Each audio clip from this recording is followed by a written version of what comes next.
Hello, everybody.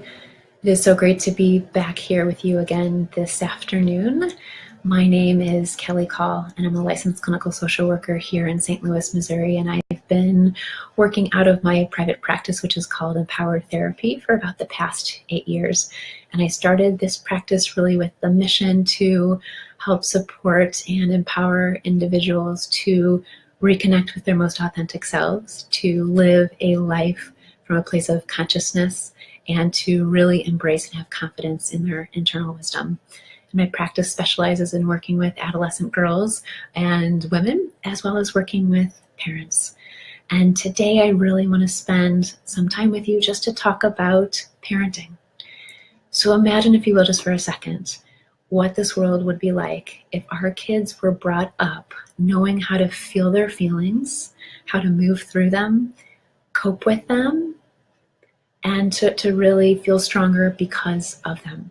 And if our kids were brought up to stay connected to their internal wisdom and to remain grounded in their sense of self, and if kids knew how to trust in their inherent worthiness, so that they were able to see the worthiness in others and really acknowledge and trust in that interconnectedness that we all have. And I think that when it comes to our role as parents, we have this opportunity and this privilege, and probably even more importantly, the responsibility to help guide our kiddos in this way. So the really good news when it comes to parenting is that kids never need perfect parents. They just need present parents, and they need conscious parents. And to raise resilient kiddos who are able to do those things, to feel fully and to be securely grounded in their sense of self and who they are, we really as parents just need to focus on connection. We need to focus on attuning and cultivating the secure attachment with them. And attachment doesn't just require our physical presence as parents, it really demands our emotional presence, which is just the ability to sense the inner world of our kids, to attune to it, and then to respond accordingly in a way that they are going to feel felt. And attachment really is the foundation for overall psychological and physical health and well-being. When we have a secure attachment, we are able to have healthy personality development, healthy physiological brain development, and a healthy sense of self. And secure attachment with at least one parent allows our brain to wire in the most optimal way to allow for these things. So essentially what it allows for is more resilience, better social and emotional intelligence, and overall better mental health. And the attachment research is really clear on this, that parenting has to start with you as the parent. It has to start with this inner work. And the best predictor of how our kid is actually able to attach to us as the parent is how well we have made sense of our own life. And we all have past hurts, no matter who you are. So doing this work, being able to heal from our past hurts and inner wounds and past traumas allows us to move through them. Because if we don't, we will inevitably be triggered in these tough parenting moments, which will lead to emotional reactivity. We will take our kids' behavior personally, and we will end up projecting our needs onto our kids. And so when we think about parenting, what we're really looking at is a relationship. Parenting is not something that we do to our kids, but it's a really cultivating this relationship between the child and the parent. And the parent-child relationship, just like any other relationship, flourishes with mutual respect. And there are always 2 points of connection that we need to focus on. And the first and foremost is always connecting with ourselves, being able to look inward and be aware of what's coming up for us. And then the second point is to connect with our child. And so to do this inner work, to be a conscious parent, you have to be aware and you have to be in that witnessing role to see your triggers as they come up in the moment, and then to find a way to come back to your center. Find a way to calm yourself in that moment, and then to learn how to heal and to reparent those parts of yourselves that are carrying those wounds and those hurts and the past traumas from childhood. And this then allows you to consciously respond to your kid in the moment, opposed to that emotional reactivity that's going to come forth. So the focus is on self-regulation.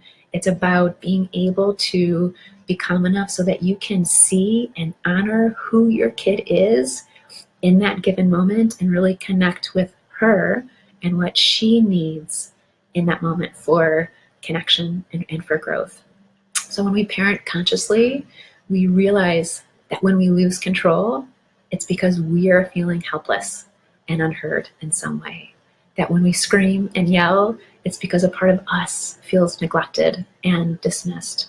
And when we raise our voice, it's because we feel scared about some imagined future that we've already projected onto the situation. And we enter anxiety because something has happened or a child has not met that expectation or the movie that we have already kind of written out in our minds.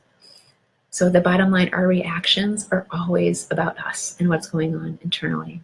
So we can use every single moment with our kid as an invitation to go within and to deconstruct and to look at our patterns so that you can continue to grow and reconnect with your most authentic self. And this is a process and a practice and a journey for all of us. So it is not about being in your head. It's really about being in your body in a different way so that you can be aware of the feelings as they come up, the story our mind starts to create around it, and how that really then impacts the way we're able to show up with our kiddo. So this is really a big shift in the parenting paradigm that's really based on what science has been showing us about human development. So the traditional parenting paradigm is all about control. It's all about having power over our kids and resisting our own inner work. It's about trying to help fix our kids or to help look for what our child is doing wrong. And so the pattern that unfolds when we're triggered is that we find ourselves in a place of fear, because fear is always at the base of any trigger that is present for us.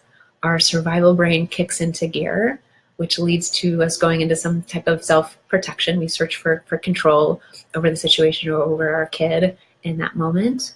And then we inevitably end up reacting. So we scream at our kid or we try to jump to some type of punishment or consequence to try to make the behavior stop. And the result then is always disconnection from our kid in that moment. With this new parenting paradigm, it's all about creating healthy connections with our kids. It's shifting to the idea that we can have power with our kid, really send that message that we're on the same side, while still maintaining very firm and consistent life-affirming boundaries. So it's reading the underlying messages that the child's behavior is trying to communicate. And the emphasis of parenting is on trying to teach these skills and to guide our kids by way of creating the conditions that they need to rise. So within this new parenting paradigm, when we're triggered, it unfolds like this. We pause, we go inward, we identify what we're feeling, we identify what the need is, and then we try to connect in a way that we can meet our own internal need so that we can then be present for our kiddo. So the second big shift that we're really talking about here is also in the way that we understand misbehavior. In the traditional model, we are told that acting out and misbehavior is the problem, that it's something that needs to be controlled or fixed. But acting out is really just the way emotions are being communicated in that moment when the child doesn't have the language for it. So I think the metaphor of the iceberg is so fitting when it comes to this, because just like with that iceberg where we're only seeing the very top, we're only seeing about 10% of it that kind of sticks out above the surface of the water. The same is true for our kiddos. And with whatever behavior that they're showing us, whether it's hitting, swearing, failing, lying, whining, whatever it might be, we're only seeing 10% of what is going on. And if we try to just solve the behavior or change the behavior, we're not going to get anywhere. We're not going to be able to create any long-lasting change or growth for our kiddo. This challenging behavior is actually what is just giving us a clue that there is something more going on for them, and that when we connect with that, growth can actually happen and building that relationship can happen. So we need to see our kids as having a hard time and not giving us a hard time. And this in and of itself will help us not take the behavior personally. And as soon as we're not personalizing our kids' behavior, it is so much easier to stay self-regulated in that moment and to get really curious about where their behavior is coming from. So focusing on detaching from the behavior while staying really connected to our kiddo. Because when our kids are acting out, and whether our kid is 6 or 16 or 26, they are really hurting in that moment. They need to get the tension out of their body, and they need to be listened to, and they need to be helped, and they need to be guided in this process. So this is about your kid having an emotional reaction to an experience. And feelings are just energy. And this energy in your child's body that needs to rumble and roar just has to find a way to move through. And it is up to you to teach this emotional literacy, to be their guide and coach and teacher in this moment. And when you don't take their behavior personally, we're actually able to be present, which just means that we can be curious, we can be available, we can be open and receiving to whatever it is that they're trying to communicate to us. We're able to be more playful, so we can actually enter with joy. We can bring some humor to the situation. We can be spontaneous in a way to try to problem solve or to move through the tough moment. And we can be more patient. We can actually focus on being with our kid opposed to constantly moving into the doing. So this allows us to respond and to connect with their emotional message, with their internal world from a place of compassion instead of reacting to their behavior. And again, this doesn't mean that you have to like the behavior, accept the behavior, or be okay with the behavior. There's plenty of time to get to that skill building and creating change there, but it's about connecting and attuning to our kiddo in that moment. So this really takes us from a behavioral model of parenting to a regulating model of parenting, where it's not a behavior issue, but it's really a brain issue. It's a skill building problem. It's a nervous system reactivity issue. And when we typically talk about discipline, what people are really talking about is punishment. And we know that punishment does not work. And most consequences just teach very basic lessons and provide only external motivation because it instills a level of fear, right? That they're fearful they don't want their phone taken away, or they're fearful that their parent is going to be upset. So we might, from this type of approach, get some short-term compliance, but it does not get to the actual need underneath. So think about weeds in a garden. We might pick out those weeds just like we might punish behavior, but unless we tend to the roots, those weeds will most certainly come back. So we need to teach skills in these moments. We need to create learning opportunities.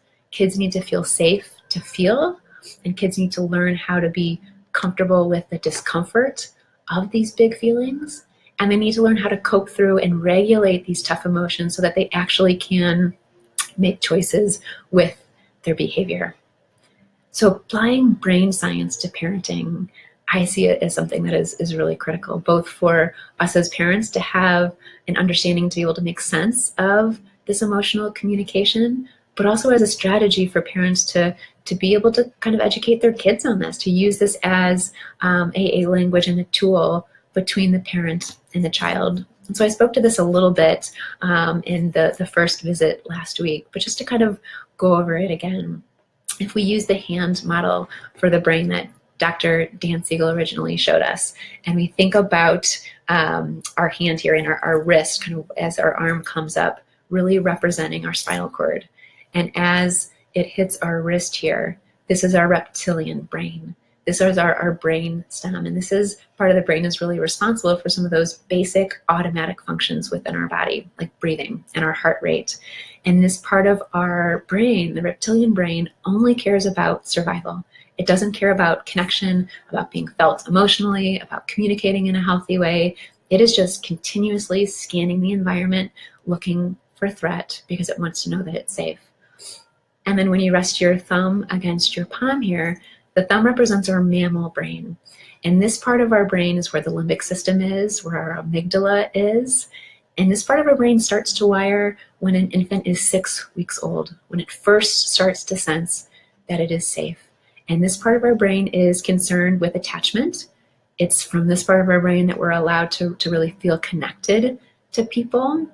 And this part of our brain does not hear words. It only hears and understands emotions. So the reptilian brain and the mammal brain here really work together to regulate our arousal states, to regulate emotions, and to regulate fight, flight, or freeze, which is our internal alarm system. And then if we curl our fingers over our thumb, this part of our hand represents our cortex, with our fingers here that rest against our thumb being our prefrontal cortex. And this is our human brain. This part of our brain gets wired when we're 1 year old. And this is also the part of our brain that is under construction for the longest period of time, doesn't fully develop until we're in our mid to late 20s. But this is the part of our brain where we are able to perceive our internal world as well as our outer world. This is where we're able to think and to reason and to be rational and to problem solve. This is also the part of our brain that is in charge of self-regulation and being able to be mindful and insightful to what's going on internally, as well as being able to be compassionate and empathetic to connect with other people. So when we are in this calm state, our brain is integrated. They all work and play really nicely together.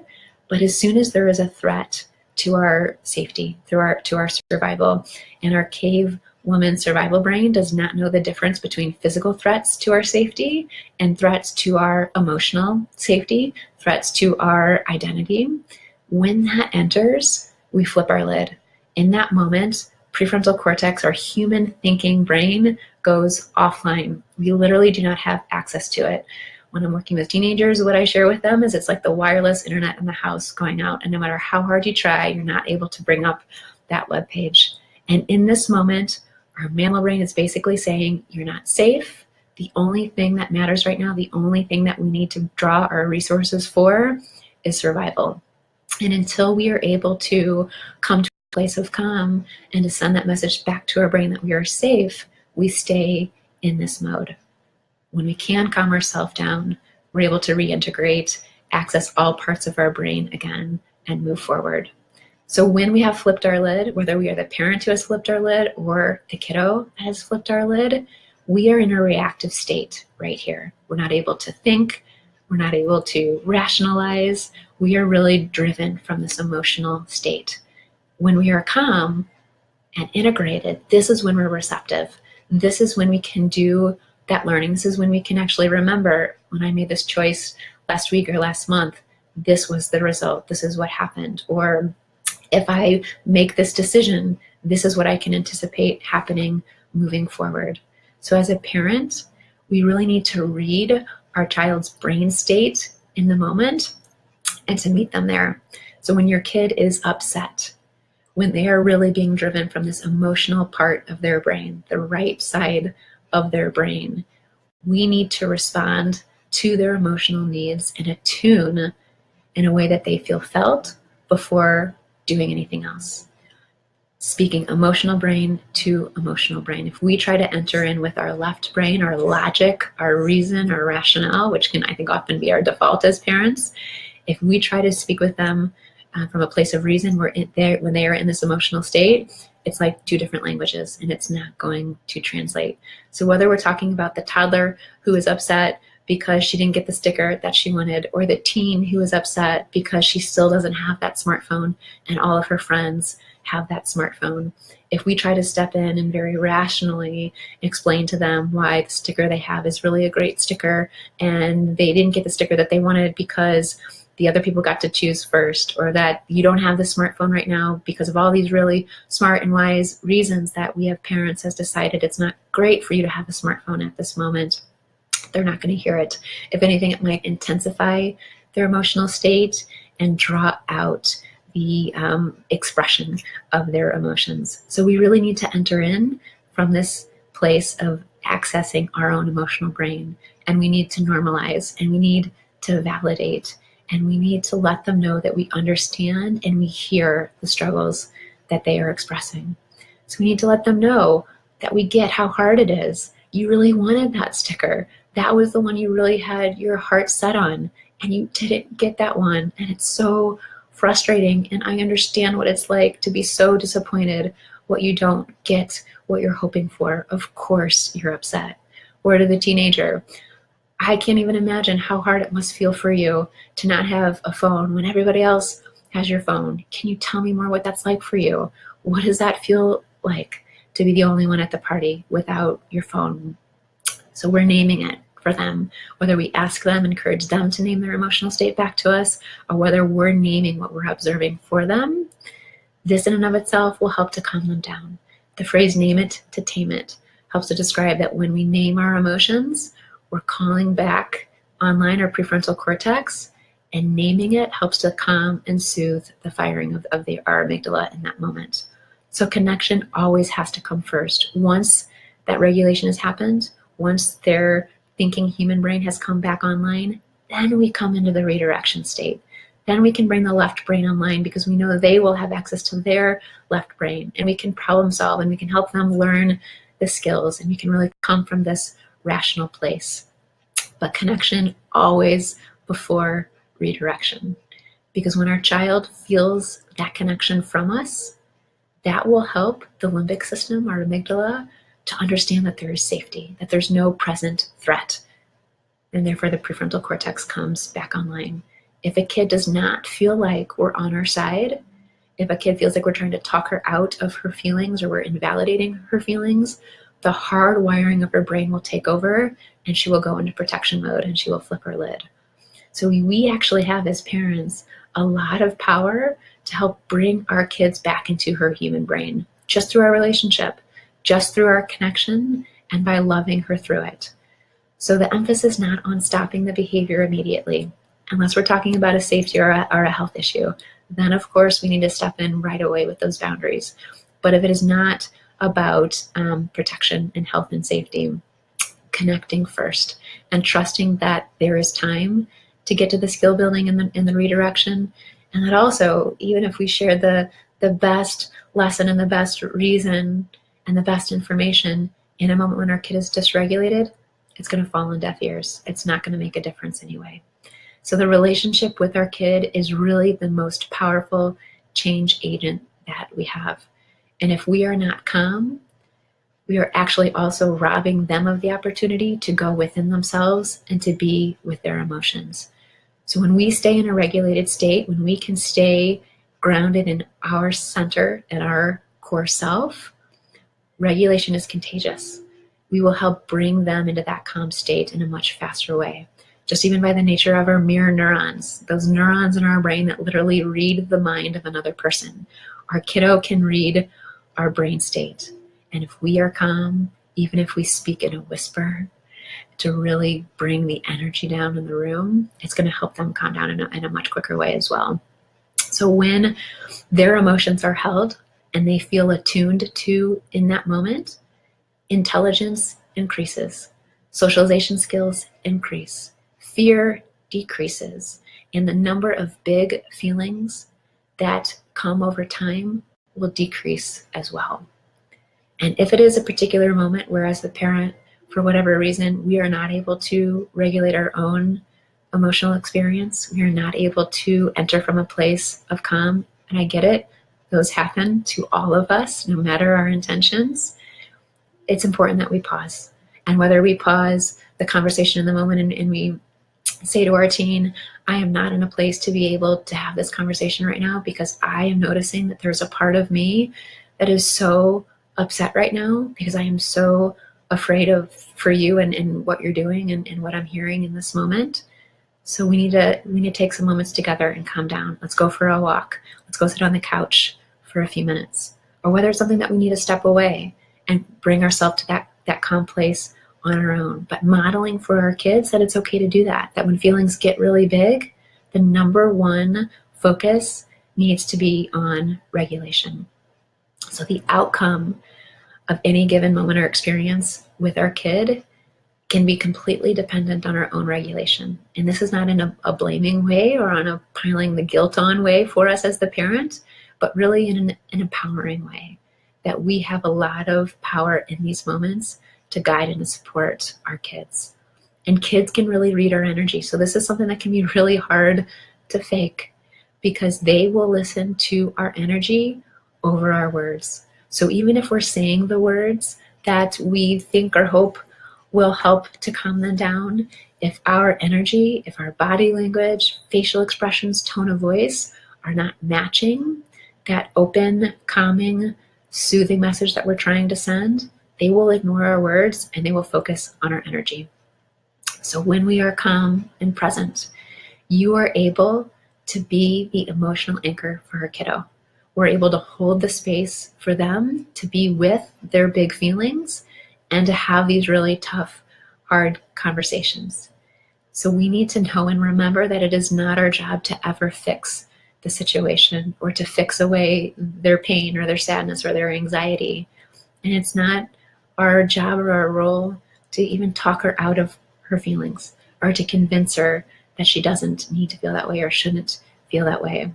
We want to let our kiddos ride the waves of their emotions without projecting onto them the story that we have, our thoughts in the moment, or without adding our energy into it. A really important kind of helpful strategy is to remember to avoid the temptation to time travel. I think it is so easy for us as parents to start traveling into the future, and we start imagining all of these scenarios about what's going to happen if something doesn't happen right now, if they continue on this path, if they don't learn X, Y, or Z. Our kids are really anchored in the present moment. And when we have this clash of time zones, whereas the parent, we're already in the future, and our kid is really anchored in this present moment of how they're feeling or what they're needing or what they're trying to talk about, this clash will always lead to disconnection. So the overall goal and the message that we want to try to send to our kiddos is that I know you are having a hard time right now, and I am here with you in this moment so that you can be with your tough feelings. And I really know and trust that you are going to come to the other side of it. And whether we literally say those words or whether our energy and our presence really embodies and sends this message indirectly, our kids are going to feel that, and it will be calming and soothing in that moment. So it's important to show our kids that we compassionately accept all of their emotions, even when we don't accept their behaviors. In fact, when they're in their toughest moments, when they are melting down or screaming they hate us or making decisions that are bringing in a lot of fear, those are probably the moments that our kids need to know and hear the most, that we love them and that we have their back.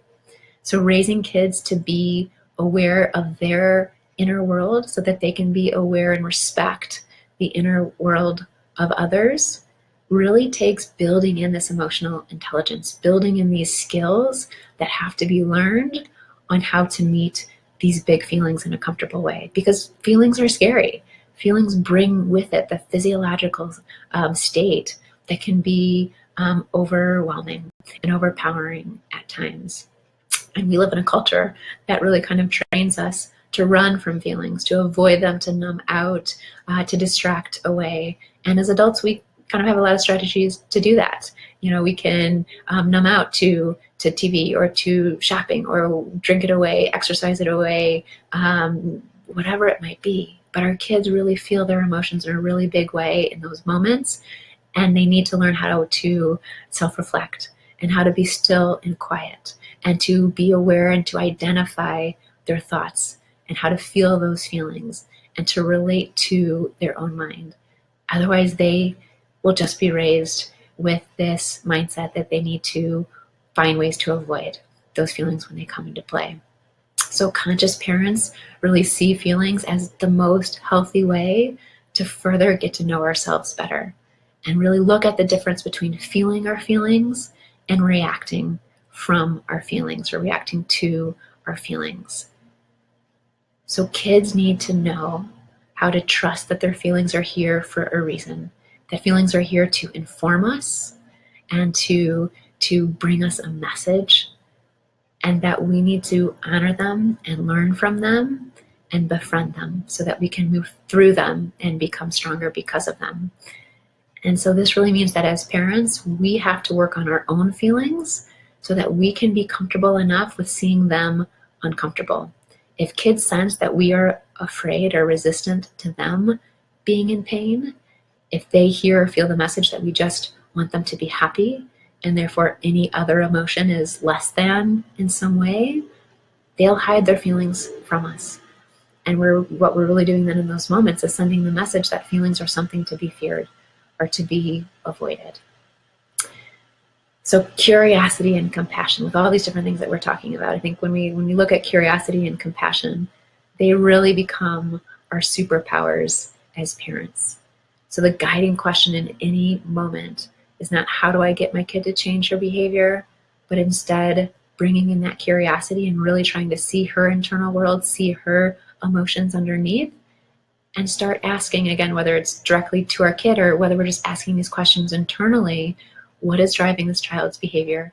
Why can't my child do what is being asked of her right now? And what can I do in this very moment to improve my relationship with her and to help her learn the skills that she needs to thrive? So let me bring in another example. We have our teen in front of us, and she is screaming. And she is screaming, "I hate you." We try to look for the subtitles. We try to look for what is going on underneath. Because usually when a teen is screaming, "I hate you," the message in that is one of two things. It is either, I need you, I need connection, I want things to be different, or I need some space and I need to feel respected. I feel like you are controlling me. So the old approach, the traditional approach with parenting might need to be to enter in with anger and to discipline and to threaten or bribe or punish, coerce them out of that anger or out of that behavior. But with this new approach, we're really trying to connect with our kid in that moment, connect to the pain and the anger that she's expressing. And so it might look something like saying to her, "I see how much pain you are in right now. Can you tell me more about what's going on? Will you help me understand what this is about for you? I want to know more. Can you tell me how you're feeling? I own that I have done things in your life that have been hurtful." And when we can enter in with this openness and the receptivity to her feelings and really allow her the space to have that hurt and that anger there, and also being aware of what feelings we are going to understandably have in reaction to being said that, because holy cow, if you're a parent and your kid is saying that to you, of course it is going to ignite our internal triggers. But if we can work on being consciously present and creating the space for our teen to be in that emotion, as well as our own feelings to be here, her emotions will often ride through in their own way, and she will be able to come to the other side of it. So when we're looking at this last piece of the skill building, of the containment, of helping to redirect, I always think it's really important that we expect mistakes, that we don't be surprised or afraid of the mistakes that our kids are going to inevitably make, because making mistakes is part of their growth and part of how they come more into themselves. And for us as parents, we are going to make mistakes, but that the point is really about course correction, about meeting our kid in the moment, listening to the message in our behavior, and really start by asking ourselves, in this moment, is her need for connection or for a boundary? And unless, again, it's a safety or a health reason, connection always has to trump. And then we come in with the boundary. So we're remembering that tough moments really are our opportunity to help teach our kids how to thrive. And that in a tough moment, being the antidote goes a really long way. So if we're wanting our kids to learn a certain lesson, how do we embody that? How do we become that teaching? Often, especially with teens, the fewer words we say, the better. So if we're wanting them to learn patience, if we're wanting them to learn compassion, and we're walking in on a scene where they're yelling and screaming at their younger kid, I think a natural gut kind of reflex or reaction is for us as the parent to step in and to tell them to knock it off, or to yell at them because they are being so hurtful, which just fuels and just adds to the situation. But if we can enter in and really embody that compassion and that patience that we are hoping for our teen to be able to really build as a quality herself, that is going to go a really long way. Bringing in creativity, trying to find a solution that is going to have a win-win for everybody. And anytime we can infuse humor, I think it helps in a big way. And then finally, really embracing the do-over. So whether it's with our kid and they've just screamed at us, or they've just said something and we have a really good sense that they are lying in that situation, that in a very neutral, non-reactive way, we can invite them to practice the do-over. And it's also something that as the parent that we can utilize. So if we pause and we recognize that we just responded in a way that was not our best self, we can even say to our kid, hey, I need to take a pause. I need to take a do-over. What I really wanted to say, what I really should have said was this. And so then we're also modeling for our kid how to take responsibility and accountability for how we're showing up. So when I look at kind of all these different things that I've spoken about today, I really try to think about these 4 essential C's when it comes to parenting: consciousness, calm, curious, and compassionate. And the bottom line, though, when it comes to parenting is that we trust our instincts, that we are our own expert on ourselves and on our kids. And when we can realize that what works in one moment might not work in the next, and what works with one kid might not work for the next kid, and that it's really just about showing up in your most authentic, conscious, present way. And when we mess up, knowing and trusting is just because we're human, and that where our responsibility comes in is just on focusing on the repair, and that parenting can be our greatest invitation to learn self-kindness and self-acceptance. And when we are able to offer this to ourselves, we can offer kindness and acceptance to our kid in a big way, because we can't give our kids what we don't have ourselves. And when we raise kids who are accepting of themselves and can show up in kindness, they are then also able to extend it to the rest of the world. And showing up in kindness, I think, is what our world probably needs most right now. So thank you all for your time, for checking in and listening today. If I can be a support or a resource in any way, or if I can speak more to anything that I touched on this afternoon, please feel free to reach out in any way. It's been a pleasure, and again, it's such an honor to be a part of this community where it's a group of individuals coming together and are really committed to empowering themselves and empowering others to be resilient and to stay connected and to really live whole lives. So enjoy the rest of the afternoon. Thanks. Bye-bye.